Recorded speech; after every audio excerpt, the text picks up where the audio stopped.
बघा, निवडणूक ही नेहमी मेरिटवरती लढवली जावी ह्या मताचा मी आहे. आम्ही कुठल्याही पद्धतीची टीका टिप्पणी कधीच केली नाही.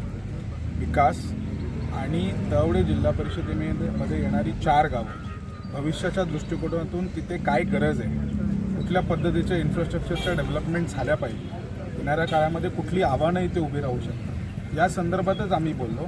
आणि आमच्या दृष्टिकोनातून, मतदाराच्या दृष्टिकोनातून ती सर्वात महत्त्वाची गोष्ट आहे.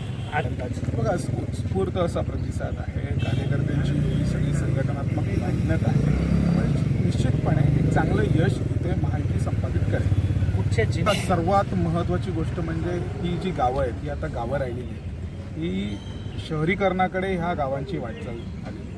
त्यामुळे बाजारपेठेचं सुदृढीकरण असेल, इकडचं जे रेल्वे इन्फ्रास्ट्रक्चर असेल, आता चव्हाण साहेबांनी पालकमंत्री असताना, सार्वजनिक बांधकाम मंत्री असताना सिंधुदुर्ग जिल्ह्यातली 4 मोठी स्टेशनं त्याचं बाहेरून इन्फ्रास्ट्रक्चर त्यांनी अपग्रेड केलं.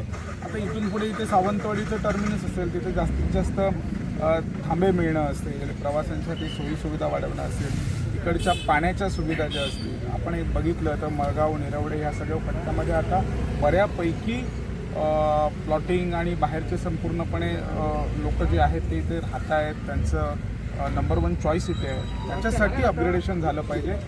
पाणी आणि सर्व बेसिक ज्या इन्फ्रास्ट्रक्चर आहे त्याच्यासाठी चांगल्या पद्धतीचा निधी आणण्यासाठी आम्ही आग्रही असू. उत्सवपूर्ण मुदत सर्वात मोठा सक्रिय असा सहभाग इथे दिसतो आणि हा सक्रिय असा सहभाग हा द्योतक आहे की एक चांगलं लोकशाहीचं चित्र आज इथे संपूर्णपणे उभं राहतं आहे. गोवा हे एक वेगळं भावनिक नातं आहे आणि त्यानिमित्ताने गोव्याचे मुख्यमंत्री प्रमोदजी सावंत यांनी जे तिकडच्या म्हणजे आमच्या तरुणांसाठी जी सुट्टी जाहीर केली त्याबद्दल आम्ही सर्व सिंधुदुर्गाचे नागरिक त्यांचे मनापासून आभारी.